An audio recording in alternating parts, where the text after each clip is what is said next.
Hola, buen día. ¿Se escucha? Buen día, sí. Hola, Hola, sí, buen día.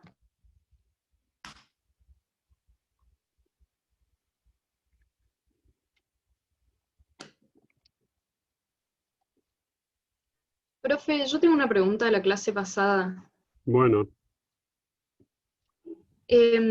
Estaba leyendo en su libro y en una parte dice que como en el segundo párrafo del artículo 2044, dice que una vez que no aclara sobre la extinción del consorcio, porque una sola persona adquiera todos los demás departamentos, sería todas las demás unidades, se supone que subsiste el consorcio, eso se puede interpretar, y no entiendo bien para qué serviría que subsista el consorcio si es que es una sola persona el dueño.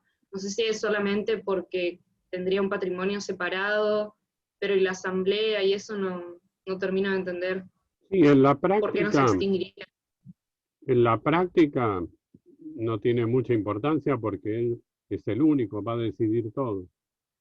Subsiste en el sentido de que si después quiere volver a enajenar unidades, ya está el sistema dentro, y si hay deudas de expensas o cosas así que después vamos a ver, se aplica el régimen, porque no desapareció. Ah, perfecto. Gracias.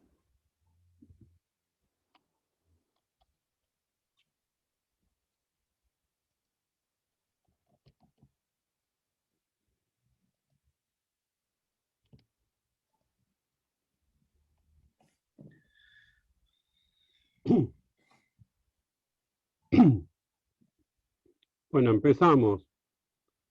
Y para que haya propiedad horizontal, sí o sí tiene que haber un reglamento, se llama reglamento de propiedad horizontal.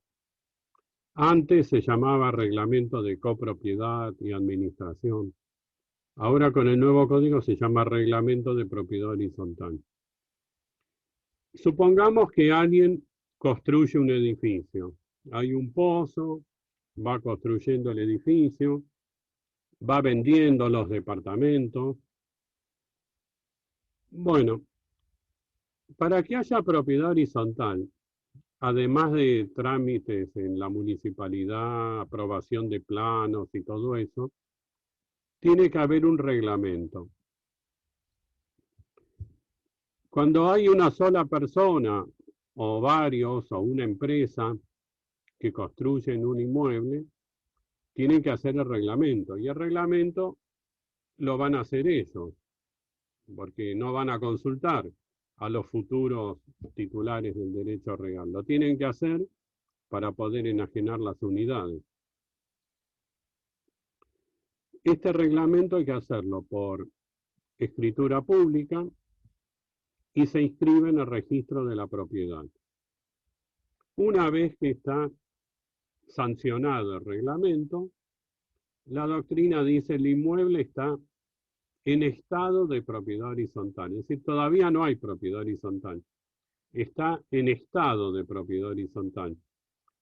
Es decir, que está en potencia, en condiciones de ser sujeto a propiedad horizontal. ¿Cuándo van a hacer el derecho real de propiedad horizontal? Y cuando al menos se venda la primera unidad, cuando haya un adquirente. ¿Y cuándo adquiere esa persona el derecho real? Ustedes ya lo saben. Cuando tenga el título suficiente y el modo, es decir, la tradición. La doctrina discute cuál es la naturaleza jurídica del reglamento. Casi todos sostienen que es un contrato.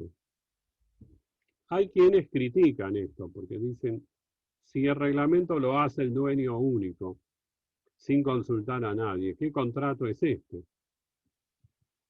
Bueno, ustedes van a estudiar, cuando estudien contratos, que hay algunos contratos que se llaman contratos de adhesión. Es decir, que los redacta una persona y después nosotros solo adherimos sin discutirlo. Cuando ustedes compran el celular o se suscriben al cable, a internet, firman contratos que no discutieron ni elaboraron, los elaboró otra persona, ya están hechos. Pero también son contratos, son de adhesión. Además, si yo redacto el reglamento y después salgo a vender las unidades, estoy haciendo una oferta. Cuando la otra parte acepta, está contratando también. Bueno, esta es la opinión de la mayoría, que se trata de un contrato. Ese reglamento, que es muy importante, porque va a determinar el régimen de la propiedad horizontal junto con el código. Este es un derecho que se rige por las normas del código y por lo que diga el reglamento, ¿no? ¿Qué debe contener el reglamento? Ustedes ven lo que dice el código. ¿Cuál es el terreno? Este derecho real se asienta sobre un terreno. Ese terreno va a estar descrito en el reglamento, es decir, el terreno que está en la calle tal, característica tal, entre las calles tal y tal, que tiene una superficie, bla, bla, todo eso va a estar en el reglamento. Además, dice, determinación de las unidades funcionales y complementarias. ¿Cuáles son las unidades funcionales? Todo eso va a figurar en el reglamento. No puede haber alguna unidad funcional si no figura en el reglamento. Si ustedes ven un reglamento, si viven en departamento, cuando lleguen a su casa, traten de verlo. Ahí dice, la unidad número 1, que está en el primer piso, que tiene tanto superficie. La unidad número 2, que también está en el primer piso, tanta superficie. Las unidades generalmente en el reglamento figuran con un número, unidad 1, unidad 2, pero se identifican como primero A, primero B, primero C, pero cada una es un número. Si hay unidades complementarias, como vimos la otra clase, como la baulera, también eso va a figurar en el reglamento. Los bienes propios. Ahí va a figurar, además de las unidades funcionales, si hay otros bienes propios. Y también cuáles son las partes comunes, que ya vimos que el código nos dice cuáles son, pero puede haber otras que figuren en el reglamento, o puede ser que algunas que según el código son comunes no lo sean para el reglamento. Si no se viola el orden público, esto es posible. Les dije que el consorcio es una persona jurídica distinta de los integrantes.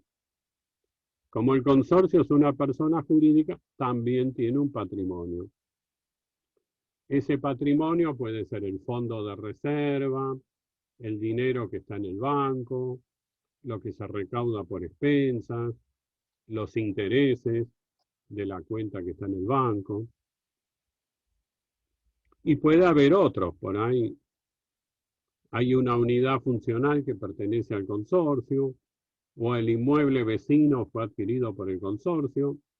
Esto es posible también. En el reglamento va a figurar el porcentaje de cada unidad. Cada unidad tiene que tener un porcentual, una parte indivisa. ¿Cómo se calcula? Lo más común es ver la superficie total de todo el edificio y compararla con la superficie de esa unidad. Entonces la unidad puede tener un 1%, 3%, lo que diga el reglamento. Y después va a decir en qué proporción se pagan las expensas.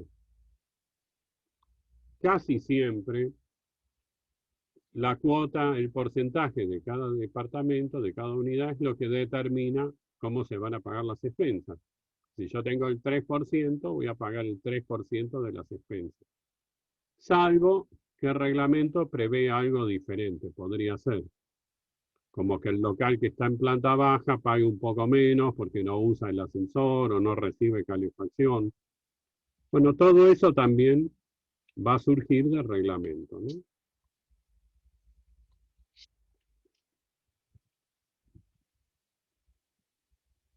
Va a figurar en el reglamento cómo debe ser el uso y goce de las partes comunes, de los bienes del consorcio. Muy importante es que figure el destino. Por ejemplo, vivienda o destino comercial o mixto. Todo eso también tiene que estar en el reglamento. Y es muy importante porque si yo compro un departamento para poner un estudio jurídico, un consultorio médico, tengo que ver si eso está permitido en el reglamento. Si el reglamento dice que es solo para vivienda, yo no puedo poner ahí un estudio jurídico. Y si lo hago, Una me van a pregunta, demandar. Sí, ¿puede poner dos destinos diferentes? sí, se puede. Ah, perfecto. Por eso dije mixto. Podría ser que sea vivienda y oficinas o destino comercial. Es Ah, perfecto, posible. perfecto.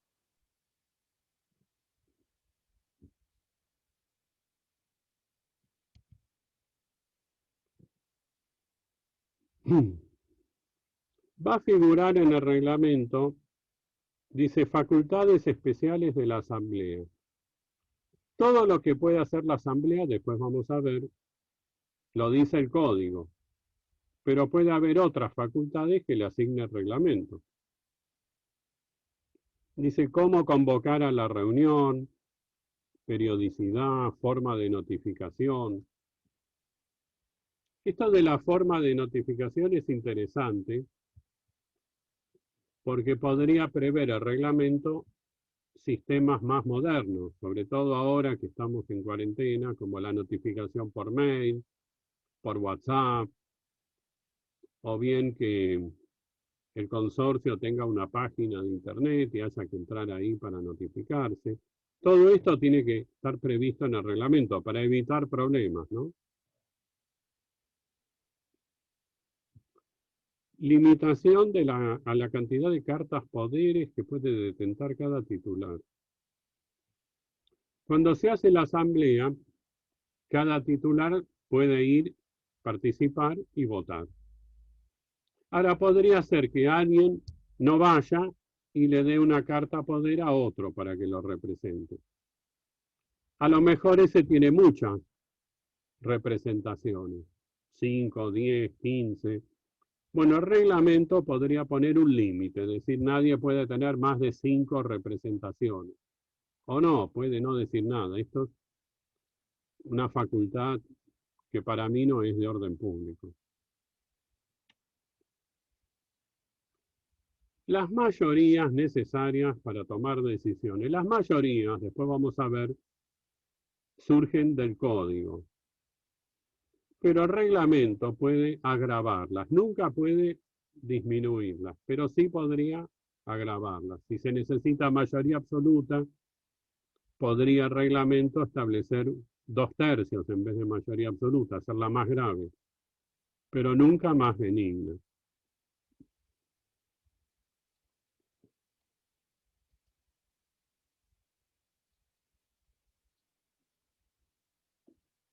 ¿Cómo se computan las mayorías? Bueno, esto lo dice el código, después vamos a ver.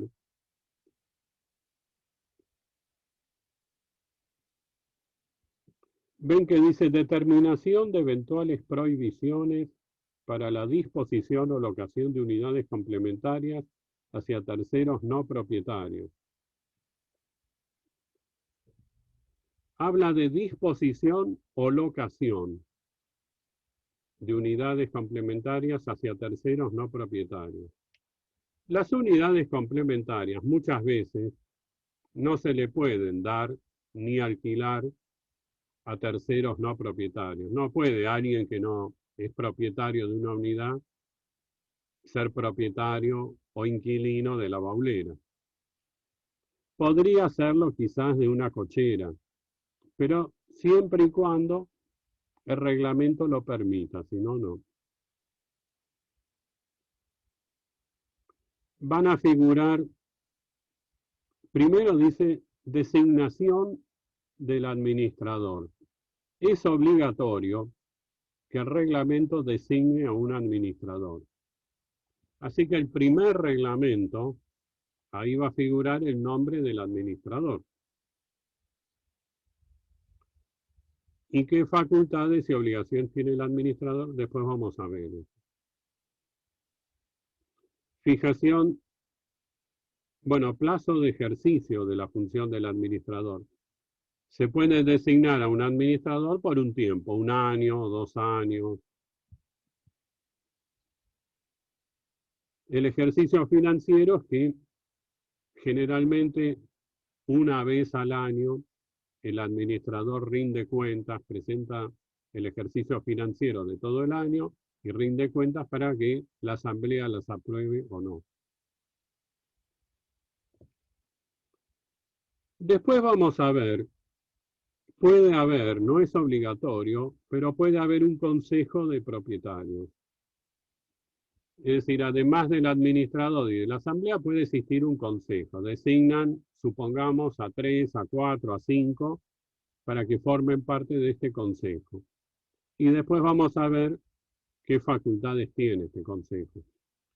El consejo existe únicamente si figura en el reglamento o lo decide después una asamblea. Esto es lo mínimo que debe contener un reglamento. Puede tener otras cláusulas, pero estas son las que al código le interesa que estén. ¿Se puede modificar el reglamento? Sí, se puede. Dice el artículo siguiente, el 2057, el reglamento solo puede modificarse por resolución de los propietarios mediante una mayoría de 2/3 de la totalidad de los propietarios. Dice una mayoría de 2/3. En el inciso O del artículo anterior, dice que el reglamento debe contener la determinación de las mayorías necesarias para modificar el reglamento. Y después me dice que son 2/3. Es un poco contradictorio que diga que debe figurar en el reglamento cuál es la mayoría para modificarlo y que después me diga que son 2/3. Si son 2/3, ¿para qué va a decir el reglamento qué mayoría hace falta? ¿Cómo podemos interpretar? Que lo que el código quiere es que por lo menos sean 2/3, por lo menos. Pero podría el reglamento agravar, hacerla más dura esa mayoría, poner 4/5, por ejemplo. Y si no dice nada, son 2/3. Nunca menos de 2/3. Pero yo les dije en otra clase que para modificar algunas cláusulas no basta con 2/3, sino que se necesita la unanimidad. ¿Se acuerdan cuáles son las cláusulas que requieren unanimidad? Valentina. Sí, en las partes comunes beneficiadas a la una. ¿Alguna más? La que había una modificación muy importante de la estructura del bien. Es decir, se llaman estatutarias aquellas cláusulas que, cuando se modifican, afectan el estatus patrimonial. Por ejemplo, si una parte que es común se va a convertir en privativa, eso afecta el patrimonio de todos. Entonces, para eso se precisa la unanimidad.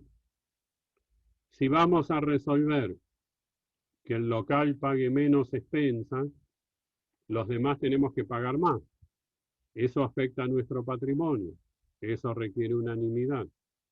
Si cada vez que se afecte el estatus patrimonial, no lo dice el código, lo dice la doctrina, se necesita la unanimidad, es decir, que todos estén de acuerdo, si no, no se puede hacer. ¿Estamos? Supongamos que el destino es vivienda y lo quieren modificar y permitir que haya oficinas comerciales. Vieron que dice, muchas veces ponen el cartel apto profesional. Eso quiere decir que se permite un destino más amplio, no solo para vivienda. ¿Qué mayoría haría falta para modificar eso?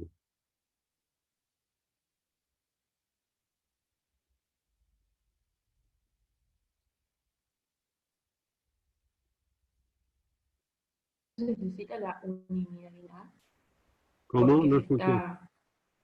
no se necesita la mayoría de todos, la unanimidad, Sí, porque se está afectando el estatus patrimonial de la unidad. sí, sí. Porque si el destino es vivienda y se va a permitir que haya oficinas comerciales, el inmueble pierde valor y eso afecta el patrimonio de todos. Entonces también se requiere la unanimidad, es una cláusula estatutaria. ¿Qué puede pasar? Yo construyo el edificio, entonces como quiero vender, hago un reglamento. Como el reglamento lo hago yo solito, sin consultar a nadie, ¿qué voy a poner en el reglamento? Voy a poner cláusulas que me favorezcan a mí.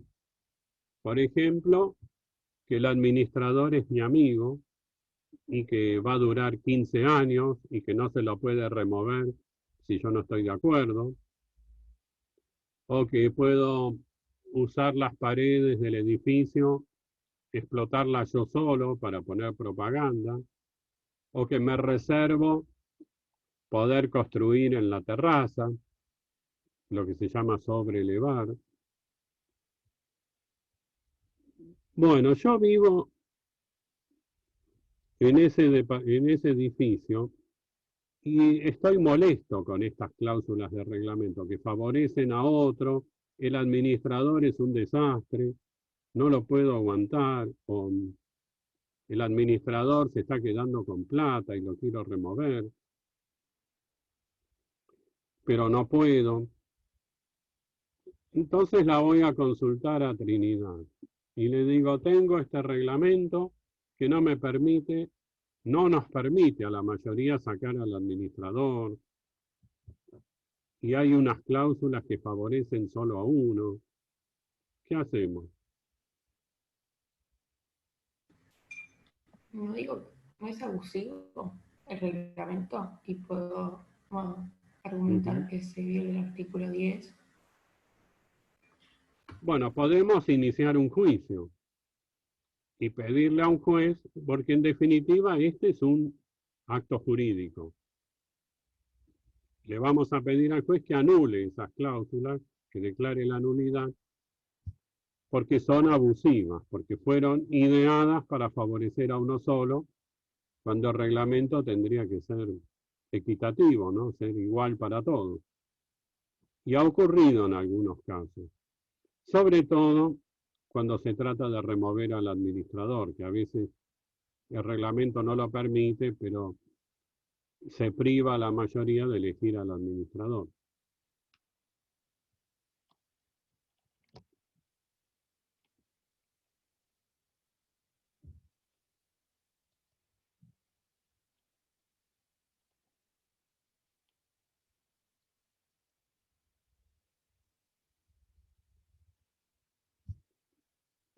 Bueno, ¿está claro lo del reglamento? ¿Alguna duda?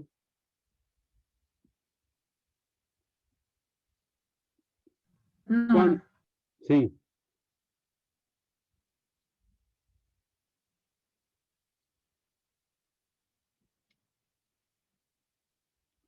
Cuando las partes comunes tienen algún deterioro,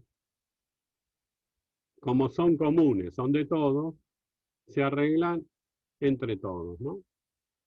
En la práctica lo que se hace, lo llamamos al administrador y le decimos, mire, hay un caño roto, por favor, arréglelo, mande al plomero.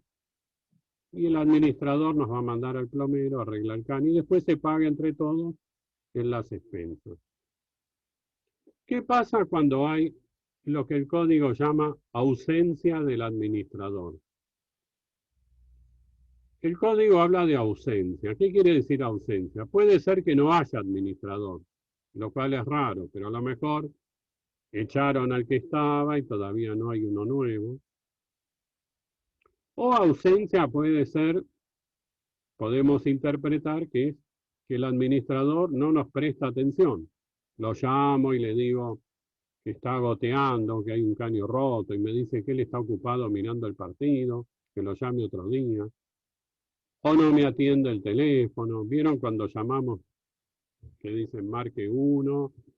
Si quiere pagar, te atienden rápido, pero si no, marca 1 y después marca 2 y marca 3 y nunca podemos hablar con el administrador y al final nos dicen que estamos fuera de horario, que llamemos después. Bueno, ¿qué hacemos? Está goteando. Nos cae agua en el techo del baño y esto es grave, y va a empeorar y ya nos está poniendo nervioso. Bueno, dice el código que en caso de urgencia hacemos la reparación y después vamos a pedir que nos reembolsen el dinero que gastamos. No tenemos que avisarle a nadie ni esperar que se opongan, porque la ley anterior preveía todo eso. Ahora el código lo hace más fácil, no dice nada de eso. Entonces llamo al plomero, le pago y después le pido al administrador que me devuelva proporcionalmente la plata que gasté, ¿no? Puede ser que no me devuelvan, no me quieran devolver lo que gasté, dice el código, si el gasto es injustificado. A ver, yo lo llamo al plomero. Yo no sé por qué ustedes estudian derecho. Ustedes vieron lo que cobra un plomero. Han elegido mal. Muy bien, viene el plomero, ¿no? Y me dice, bueno, esto sale 10.000 pesos. Ahora me da 5, yo voy a comprar los materiales y vuelvo a la tarde, le hago el trabajo y me paga los otros 5. Entonces yo le doy los 5.000 pesos y no viene el plomero, desapareció. Bueno, eso no me lo van a devolver porque es un gasto injustificado. O supongamos que es un arreglo que casi todos cobran 10.000 y yo pagué 30.000, pagué mucho. Puede ser que el consorcio no me quiera reintegrar todo, me diga, no es justificado que haya pagado tanto por este arreglo. El código habla de urgencia. Tiene que haber ausencia del administrador y urgencia. ¿Qué pasa si no hay urgencia? Pero llamo. Bueno, yo interpreto que también podría recurrirse a este mecanismo, hacer el arreglo y después pedir el reembolso. Pero no es lo que prevé el código. El código solo prevé esto para los casos de urgencia. Porque también hay que evitar el caos. Si cada uno anda haciendo arreglos y después pide reembolso, puede ser un poco inmanejable la situación.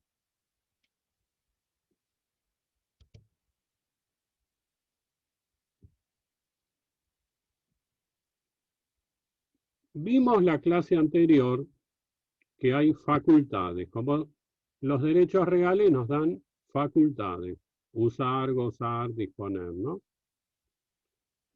También acá hay obligaciones. Dice que tenemos que cumplir con las disposiciones del reglamento. En algunos inmuebles también hay un reglamento interno. Hay un reglamento de propiedad horizontal que vimos hace un ratito, que es obligatorio. No puede haber propiedad horizontal sin ese reglamento que se hace por escritura pública y se inscribe en el registro. Ahora, si quieren, este no es obligatorio, puede haber un reglamento interno. Esos reglamentos que dicen que no se puede hacer ruido en el horario de la siesta, que por favor ir a la terraza a tal hora, que no llevar demasiada ropa, o que se puede usar la pileta en tales condiciones, o que no puede haber invitados, que si tenemos 10 hijos podemos llevar solo 2. Bueno, todo eso puede estar en un reglamento interno, ¿no? Pero no es obligatorio. Ponen el horario para sacar la basura.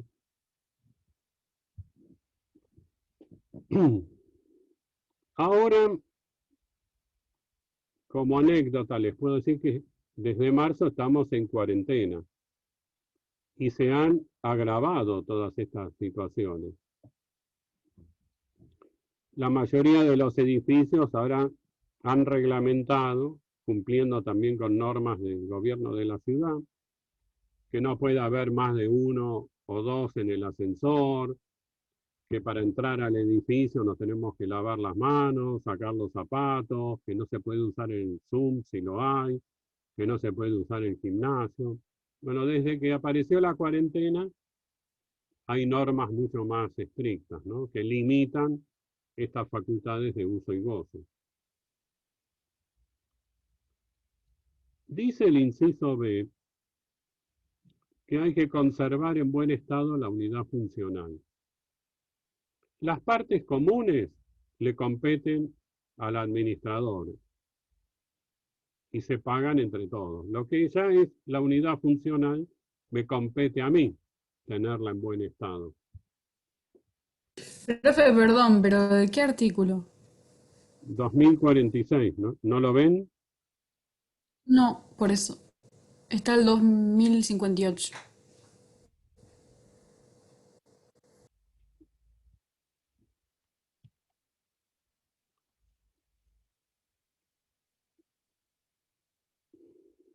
Perdón.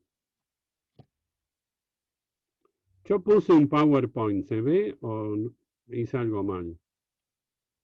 No, se ve la página de internet donde está el código. A ver.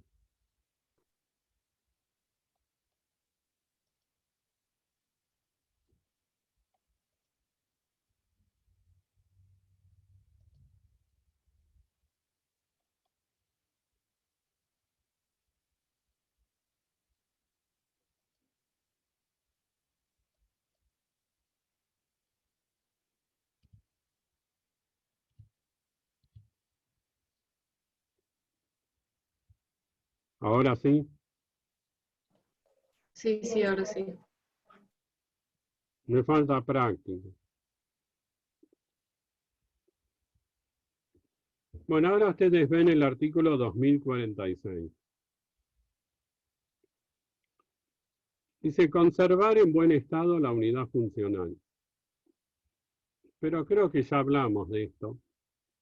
Si yo tengo mi departamento sucio, en mal estado, con mal olor, en principio nadie se va a meter conmigo, salvo cuando pase el límite, es decir, cuando afecte a los demás. Ahí sí. Otra obligación muy importante que después vamos a ver, hay que pagar las expensas, que como les dije, cada uno las paga en proporción a su parte. Si hay fondo de reserva, también tenemos que hacer el aporte. No sé si saben qué es el fondo de reserva. Generalmente, cuando se compra el departamento o en algún momento si lo decide la asamblea, todos hacemos un aporte de dinero que va a este fondo de reserva para situaciones muy imprevistas.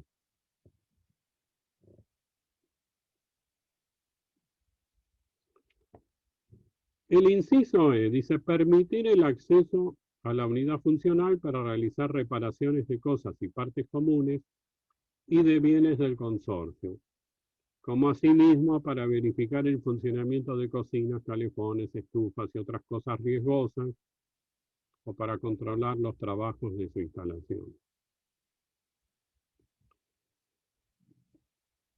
Puede ser que en mi departamento se rompa el caño y le está cayendo agua al que vive abajo. Bueno, tienen que entrar a mi departamento para hacer el arreglo. Ahora supongamos que soy una persona difícil. No dejo que entren. O cada vez que quieren venir digo que no estoy, que tengo que salir. En fin, la complico. No permito que entren a mi unidad. Guadalupe, ¿qué hacemos?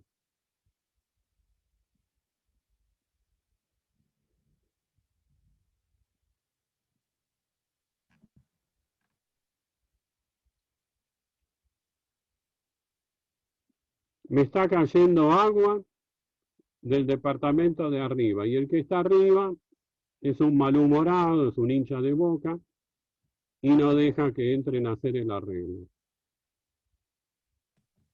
Llamo a un plomero particular y después pido el reintegro de la No, pero administración.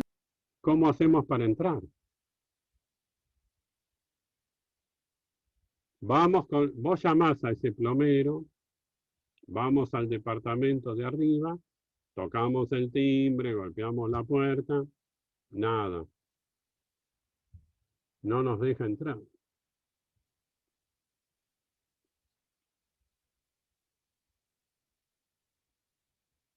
Le mandamos WhatsApp también, ya que estamos.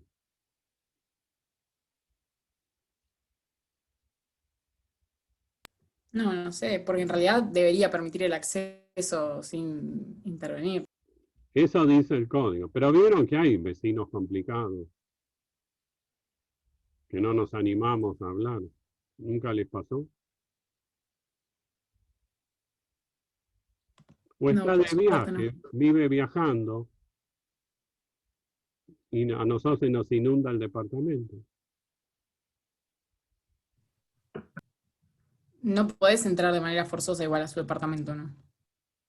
Pero en ese caso no se podría avisar al administrador.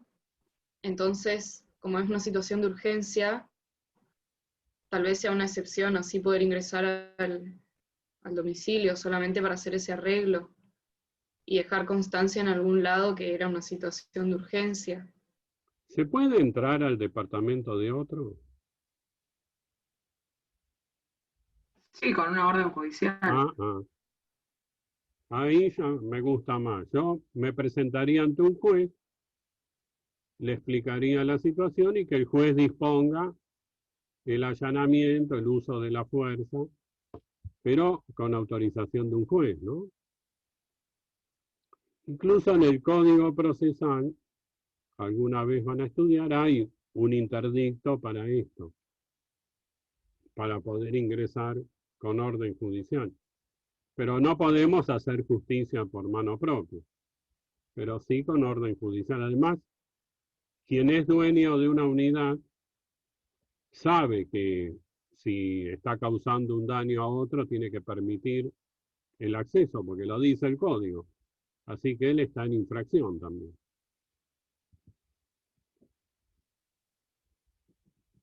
Y en ese caso, si tardaste mucho en entrar y se te inundó todo el departamento, por ejemplo, y no lo cubre, no sé, los gastos de la administración, ¿podés ser responsable al vecino que no te quería dejar entrar a su departamento para hacer Sí, el arreglo? por supuesto, sí. Incluso, supongamos que se rompe un caño. Bueno, como el caño es común, lo tiene que arreglar el consorcio y después se divide entre todos el gasto. Esta es la regla general. Ahora, supongamos que es un hincha de Boca, que está nervioso porque River le ganó la final, ¿no? Entonces se pone a romper él los caños. ¿Quién tiene que pagar eso? esa persona. Y sí, el que causó el daño.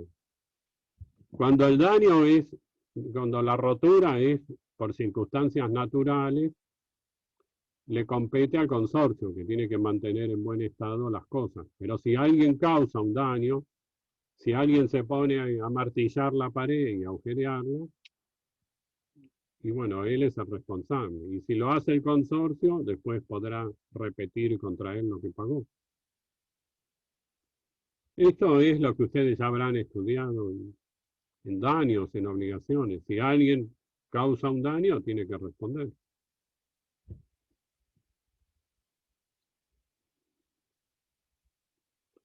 Dice el inciso F, notificar fehacientemente al administrador su domicilio especial si opta por constituir uno diferente al de la unidad funcional.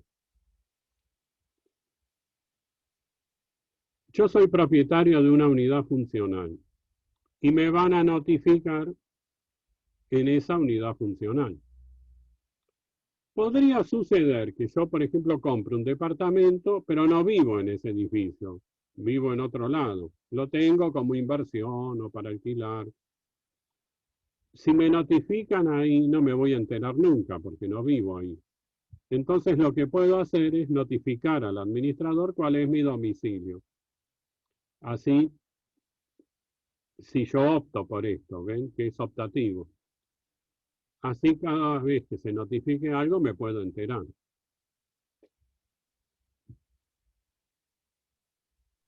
Profe, una pregunta.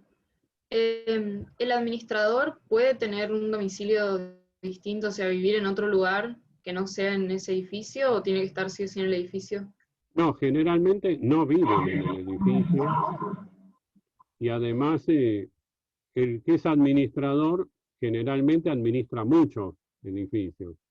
Se dedican a eso, su profesión. Puede ser que un vecino, nosotros somos los consorcistas de un edificio y elegimos a uno de nosotros para administrar. Puede ser. Eso suele ocurrir en edificios muy pequeños, de pocas unidades. Pero si no, el administrador es un profesional que se dedica a administrar edificios y maneja mucho, no vive ahí. Ah, ok. Profe, y otra pregunta. Yo quería saber, entonces, porque no me quedó claro qué pasa cuando, no sé, el vecino no está para permitirte entrar en el domicilio. Porque no me quedó claro cómo se resolvía esa situación. Habíamos hablado de una orden judicial, pero como es urgencia es como medio difícil. Eh, no me quedó claro. Porque en Bueno, realidad deberíamos, pero no sé, yo iniciamos, paso al inmueble, sí, iniciamos un juicio, le explicamos al juez lo que está pasando y le pedimos al juez que ordene entrar por la fuerza. Entonces vamos a ir un día con, ustedes lo van a estudiar en otra materia, con un oficial de justicia, un cerrajero que va a sí, romper la cerradura y el plomero y hacemos el arreglo, tratando de romper lo perfecto. menos posible. ¿Sí? ¿Se entiende? Sí, sí, sí, sí. Sí, quería saber si esa era la solución o no, porque no me había quedado claro, Sí, sí. pero ahora sí, gracias. Lo que no Profe, puedo una hacer pregunta, ¿pero qué? es ir sin orden de juez, porque ahí estaría haciendo justicia por mano propia. Profe, pero una pregunta, en algún caso que sea como de mayor urgencia, no sé, tal vez se fue de vacaciones el propietario y no responde y no sé, se está incendiando, ahí no pueden ingresar porque eso después afecta a todos, o sea, no se puede estar iniciando un juicio hasta que diga el juez, no Y sé, que sí, esté sí. cayendo en mucha cantidad de agua. Si hay un incendio, van a romper la puerta y van a entrar, sí. Ni juez ni nada, sí. Depende de la situación. A ver, les voy a mostrar.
¿Ustedes ven el 623 ter? Sí, sí, sí. Bueno, este es el código procesal que ustedes van a estudiar en Derecho Procesal. Creo que todavía no lo han visto. En el código procesal está este artículo, 623 ter. Cuando deterioros o averías producidos en un edificio o unidad ocasionen grave daño a otro y el ocupante del primero se opusiere, ven que dice se opusiere a realizar o a permitir las reparaciones necesarias, el propietario, incluso el inquilino y también el administrador pueden, dice, adoptar las medidas, disponiéndose el allanamiento de domicilio si fuera indispensable. Esto es un juicio, dice, que se llama, como son juicios muy rápidos, con un procedimiento rápido, dice, tramitará sin forma de juicio, pero la verdad esto se hace ante un juez. Sin forma de juicio quiere decir que no hay que hacer una demanda, esperar que el otro la conteste, la prueba, que eso lleva años, sino que se hace una audiencia, llevamos a esa audiencia un informe técnico y el juez va a decidir. Dice, la resolución del juez es inapelable, justamente porque es urgente para evitar que se pierda tiempo. En su caso podrán imponerse sanciones combinatorias. Eso lo van a estudiar también en Derecho Procesal. El juez dice, da una orden, que se haga tal cosa. Bueno, si el que recibe la orden se resiste o no cumple, el juez le puede aplicar sanciones, son multas para obligarlo a cumplir o para castigarlo por no permitir el cumplimiento.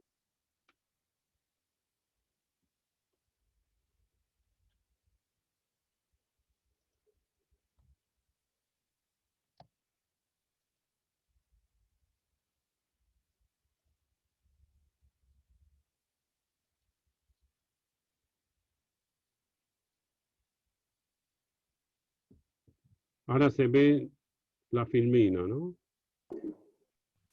Sí, sí. Bien. Entonces sabemos que tenemos facultades. Vimos usar, gozar, disponer, con límites.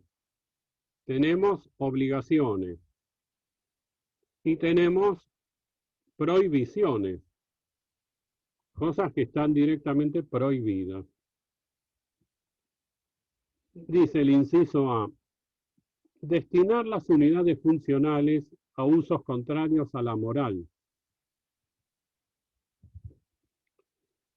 La verdad que el concepto de moral es un poco ambiguo, es difícil de precisar qué actividad sería contraria a la moral. Los pocos casos que yo conozco o que he visto, que en algunos inmuebles figuraba algún prostíbulo, esas llamadas casas de masajes, y otros protestaron o iniciaron algún juicio contra eso. Dice, o a fines distintos a los previstos en el reglamento.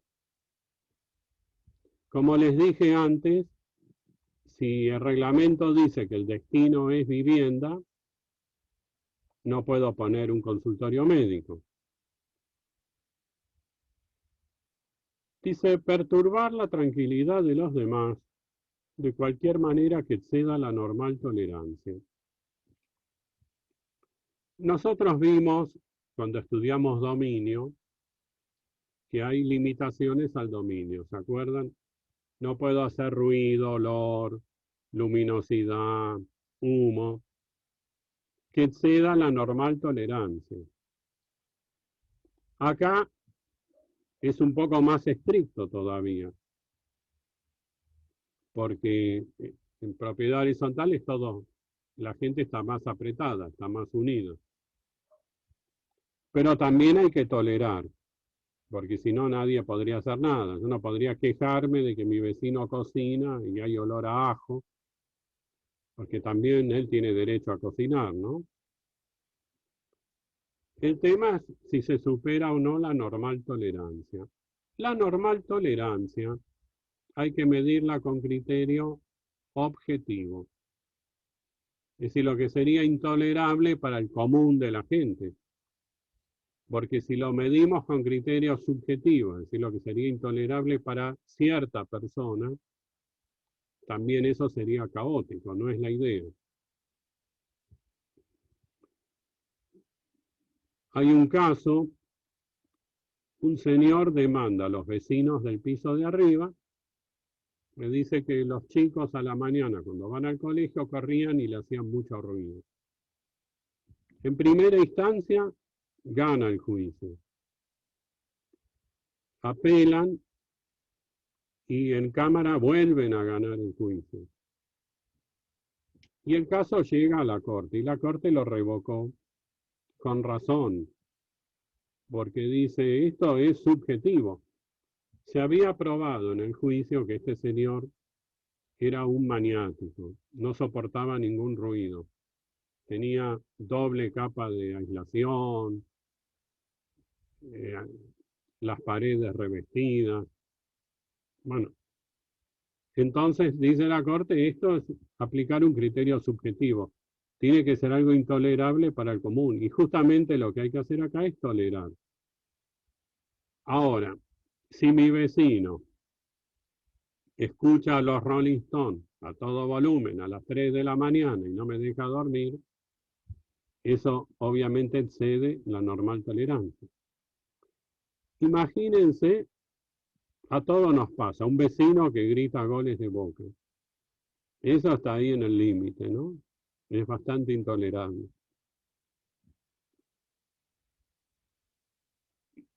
Bueno, dice el inciso C, ejercer actividades que comprometan la seguridad del inmueble. No puedo estar perforando el muro maestro, tener material explosivo. Ahora, alguna vez se planteó, y este año lo reviví eso, ¿qué pasa si hay un consultorio médico? Y en ese consultorio médico van personas que tienen COVID.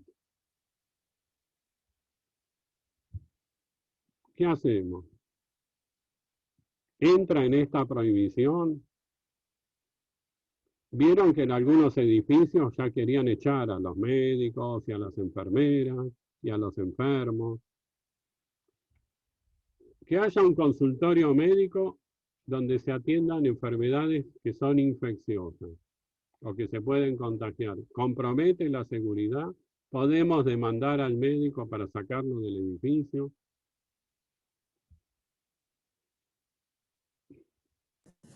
Yo lo que veo en el artículo es que dice la seguridad del inmueble, pero no dice la seguridad de la gente que está en el inmueble, que habita el inmueble. No sé si es lo mismo, incluyo a las personas que viven en el inmueble. Porque hablábamos hoy de un muro, de no perforar un muro maestro. Bueno, eso claramente afecta al inmueble, pero no sé, eso es como que me da dudas.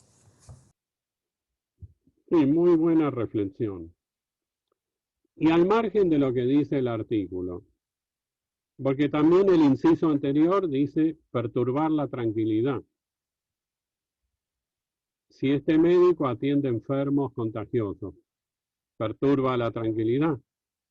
¿O no? Pregunto. Profe, pero en ese caso, pero el tema es que si está permitido por el reglamento, o sea, entiendo que puede ser muy peligroso, pero digamos, si un edificio se quiere asegurar, no debería ni siquiera no permitir que exista un consultorio médico en el edificio. Es como, si dieron la autorización a través del reglamento, es probable que una persona que vaya a un consultorio médico, está bien, este año es una situación excepcional y tal vez nadie se lo imaginaba, pero en un caso así está permitido por reglamento y también es el trabajo de la persona. No sé, tal vez se podría llegar a pedir que tenga los mayores cuidados, pero si esa persona no puede trabajar en otro lugar, no sé cómo se podría resolver.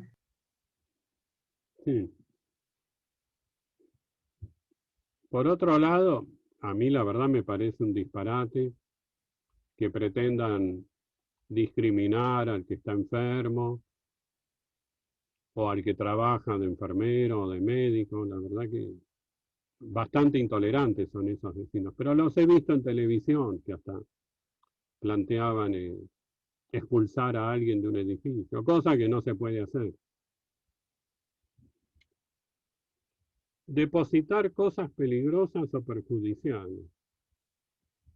Bueno, yo no puedo almacenar pirotecnia, material explosivo, sustancias químicas que puedan explotar, ¿no? Ahora, supongamos que alguien no cumple con esto, viola las prohibiciones que prevé la ley. Instaló un consultorio médico en un edificio que no lo permite, o hace un ruido insoportable, o pone en peligro la seguridad del inmueble. ¿Qué hacemos? Primero lo llamamos por las buenas, le decimos, mirá, no podés tener acá un consultorio médico, esto es solo para vivienda, o no podés hacer fiestas extrañas a las 3 de la mañana. Pero no hay caso, no nos presta atención. ¿Qué hacemos? Lo intimamos. ¿Cómo? Lo intimamos Sí, lo intimamos. ¿Cómo lo intimás?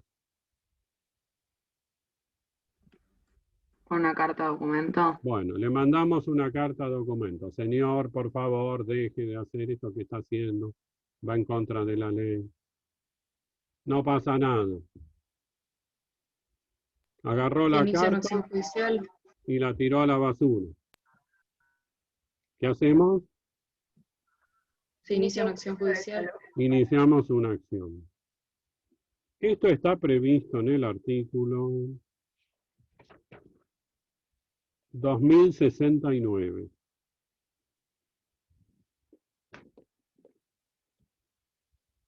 En caso de violación por un propietario u ocupante de las prohibiciones establecidas en este código o en el reglamento, ven que dice prohibiciones establecidas en este código o en el reglamento,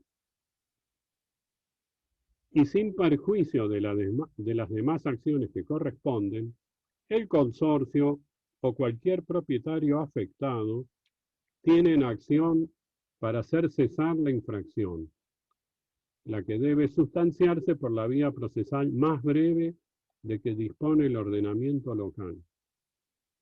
Si el infractor es un ocupante no propietario, puede ser desalojado en caso de reiteración de infracciones.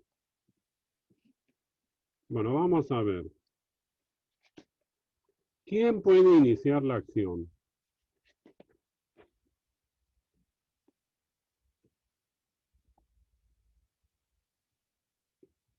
El afectado. Dice O el consorcio. el consorcio o el propietario afectado. Es decir, sin duda, el consorcio, a través del administrador. El administrador podría demandar. Y también el propietario afectado. No dice cualquier propietario. Dice el propietario afectado. Supongamos que en el piso 10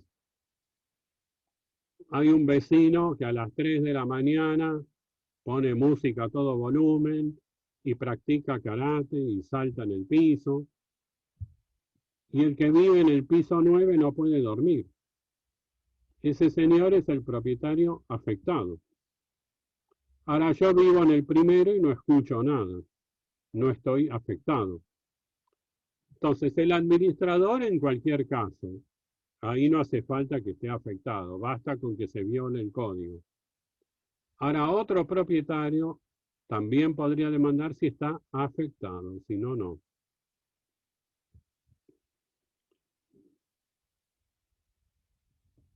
Dice, ¿qué vamos a pedirle al juez?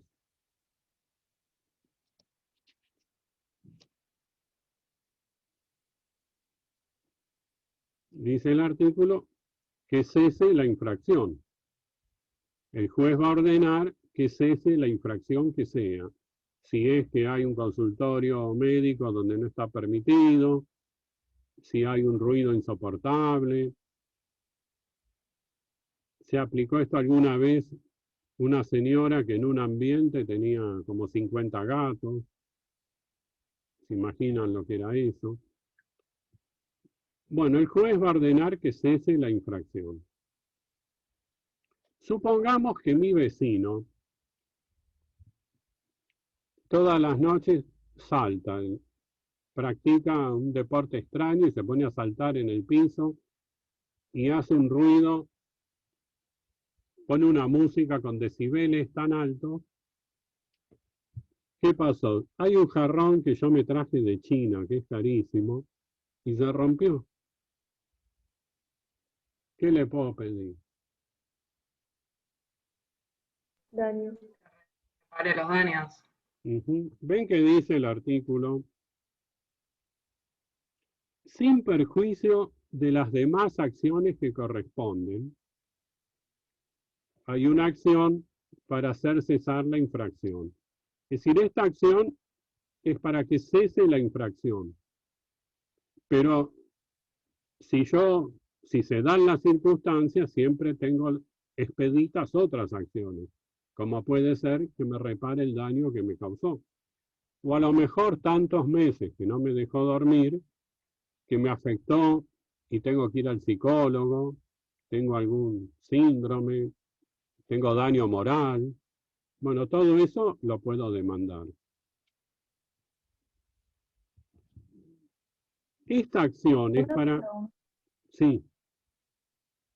Sí, perdón. En el caso de que lo que está haciendo es ir en contra del destino, si posteriormente cambian el reglamento y se permite, por ejemplo, que haya oficinas, no habría nada para hacer, ¿no?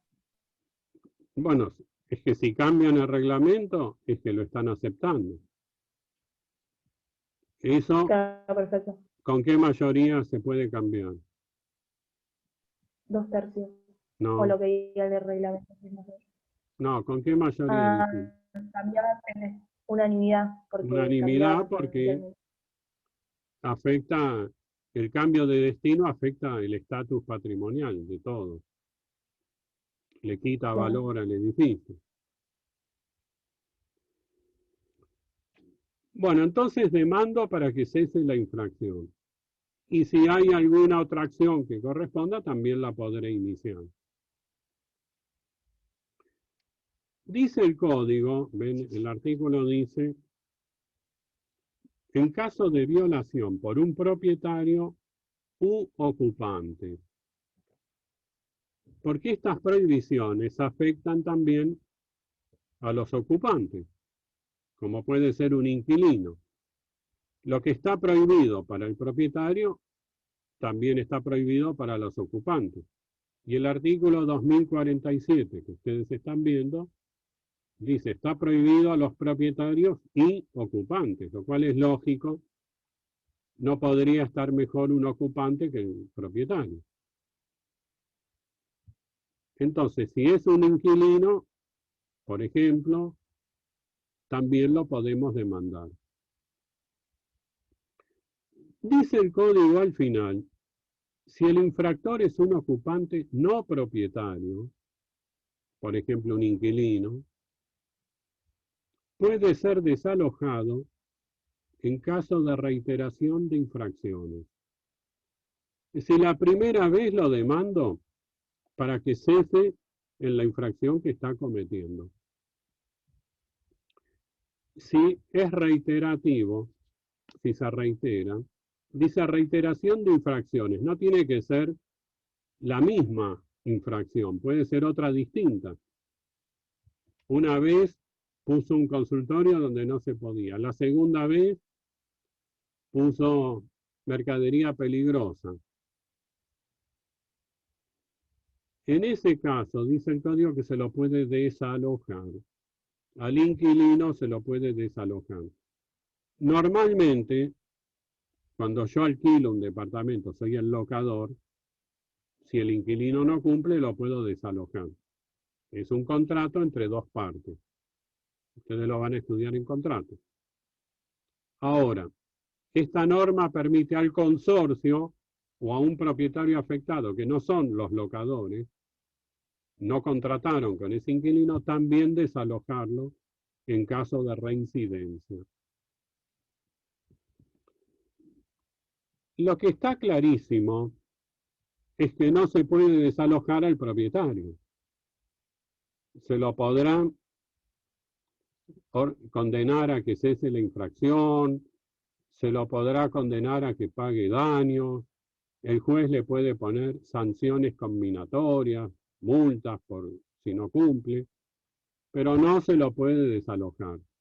Por más desagradable que sea ese propietario, no podemos desalojarlo. Únicamente se puede desalojar a un inquilino. He visto por televisión que a veces quieren sacar a un propietario porque es médico, porque está enfermo de COVID. Eso no es legal, ¿no? Ninguna norma permite hacer eso.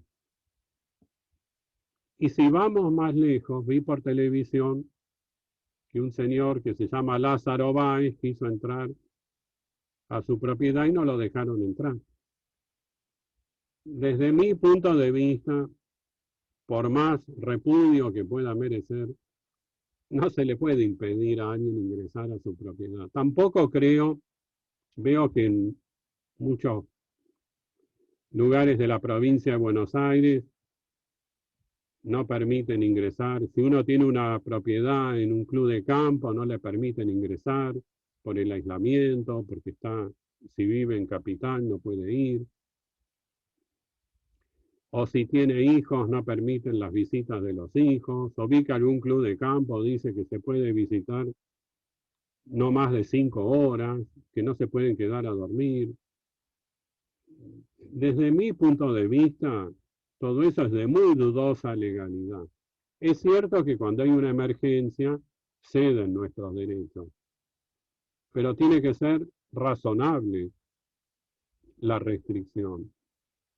Yo no sé hasta qué punto está bien esto de restringir de tal manera el derecho de propiedad. Muy bien. ¿Alguna pregunta?